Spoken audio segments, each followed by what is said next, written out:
Sir Carl, kailan mo naisip, di ba, sa journey mo na down ka, pero tinuloy mo hanggang sa umokay na ulit yung negosyo, kailan mo naisip na mag-expand?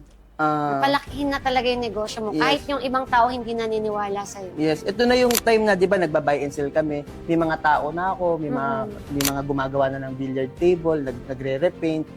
So marami na rin kaming na-hire na tao nung time na yon. And siyempre ako, nung time na yun, kasama ako sa transaction. Ako yung nagbebenta, ako yung isa ako sa mga gumagawa din, nag-i-install, and ako din yung driver. Kasama ako from sa pagbebenta hanggang ma-deliver yung billiard table, kasama ako ng mga tao. So very close din kami ng mga tao ko. And then yung mga tao ko na yun, alam ko yung struggle nila sa buhay, yung problema nila, financially, family problem. And then yung na-realize ko na parang ang dami nang nakarely sa akin na pamilya, na mga tao. Doon ko na pagtanto na hindi ako pwedeng tumigil.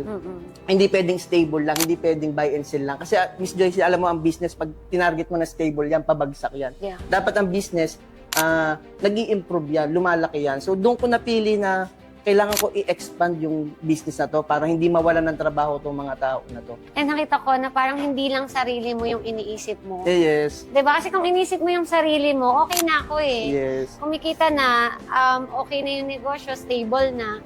Ngayon, ang nakita mo yung mga empleyado mo Yes. na gumagawa, ano yung pwedeng maging future nila. Yes.